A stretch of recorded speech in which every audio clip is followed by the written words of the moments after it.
Dear learners, welcome to my English learning video. This is Sushant Rai under the banner of Anglosphere. Anglosphere is an English learning and practicing platform.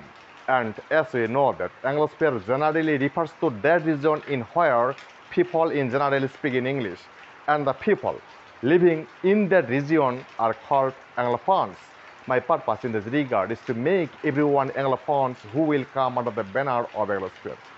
So my dear learners, today we are going to learn the most important topic in English, and that is how to make WS question with how.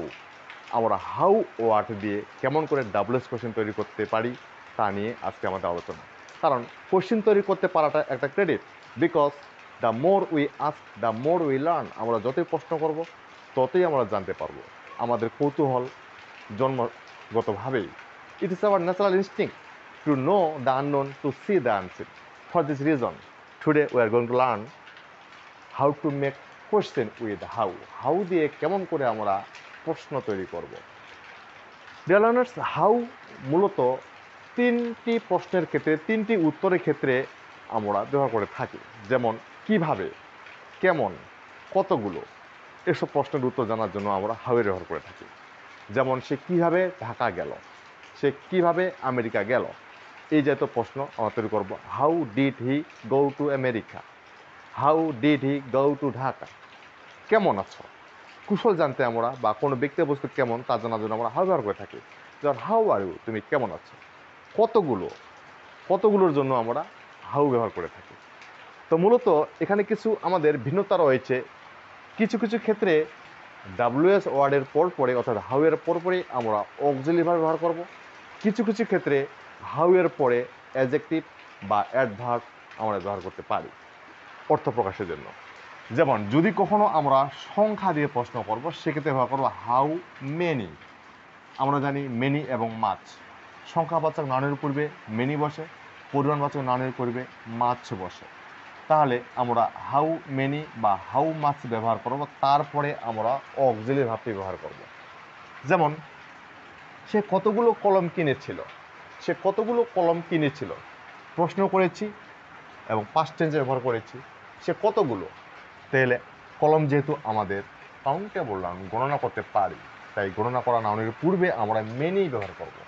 আমরা লিখব how many pens, কতগুলো কলম। How many pens, কতগুলো কলম। Auxiliary verb নিলাম did. How many pens did he buy, তখন did লেখার জন্য ভার্বের বেস করে লিখব। অর্থাৎ আমাদের এই সূত্রটি প্রয়োগ দেখাতে হবে।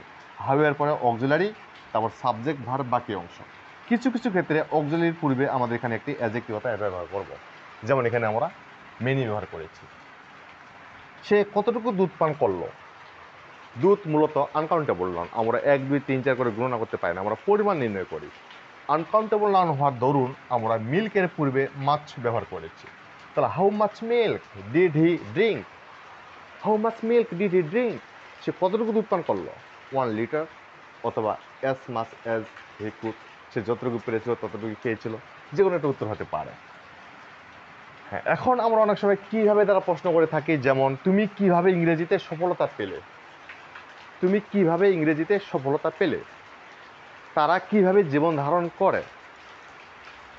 এরূপ প্রশ্ন করার ক্ষেত্রে আমরা হাউ এর ব্যবহার করব। এক্ষেত্রে কোনো আমরা অ্যাডজেক্টিভ অথবা অ্যাডভার্ব ব্যবহার করব না, শুধুমাত্র হাউ এর পরে অক্সিলারি ভার্ব ব্যবহার করব। তুমি কিভাবে ইংরেজিতে সফলতা পেলে, পেলে এ আছে, অর্থাৎ পেলে মানে এটা মূলত পাস্ট টেন্স বোঝাচ্ছে। তাহলে সেক্ষেত্রে ব্যবহার করব how did, how did you succeed in English, how did you succeed in English. তাহলে হাউ এর পরে আমরা অক্সিলারি নিলাম, তারপর সাবজেক্ট নিলাম, তারপর ভার্ব নিলাম। তুমি কিভাবে ইংরেজিতে সফলতা পেলে, অর্থাৎ পেয়েছিলে, যাই হোক না কেন। নেক্সট, বইটি কতটুকু মজাদার, কতটুকু পরিমাণ। ঠিক সেরকমইভাবে আমরা কতটুকু মজাদার, কেমন মজাদার, কেমন মজাদার। তাহলে কেমনের ক্ষেত্রে হাউ, এরপর আমাদের অ্যাডজেক্টিভটা নিয়ে আসতে হলো। Adjective, how adjective adverb. তাহলে হাউ ইন্টারেস্টিং, হাউ ইন্টারেস্টিং, কতটুকু মজাদার ইজ দ্য বুক, বইটি। How interesting is the book, বইটি কতটুকু মজাদার।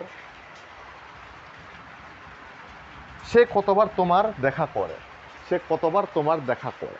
অর্থাৎ how often does he meet you, how often does she meet you, সে কতবার তোমার দেখা করে। এই অফেনটা আমরা অ্যাডভার্ব ব্যবহার করেছি, আর ইন্টারেস্টিং এটা আমরা অ্যাডজেক্টিভ ব্যবহার করেছি। তাহলে হাউ অফেন, হাউ ফাস্ট এই জাতীয় অ্যাডভার্ব ব্যবহার করতে পারি যদি আমাদের অ্যাডভার্বের দরকার হয়। সো ডিয়ার লার্নার্স, আমরা হাউ দ্বারা কীভাবে প্রশ্ন করতে হয় তা আমরা শিখলাম। আশা করি বোঝা গেল একটু। তবে ভিডিওটি ভালো মতো দেখলে, আমার এই চ্যানেলটির সাথে প্রথম থেকে শেষ পর্যন্ত লেগে থাকলে বেসিক ইংলিশ গ্রামারের টপ টু বটম আলোচনা করব এবং top to bottom basic English শিখে আমরা স্পোকেন ইংলিশে দক্ষতা অর্জন করতে পারবো, এটাই আশা করি। So thank you very much for watching এই ভিডিও।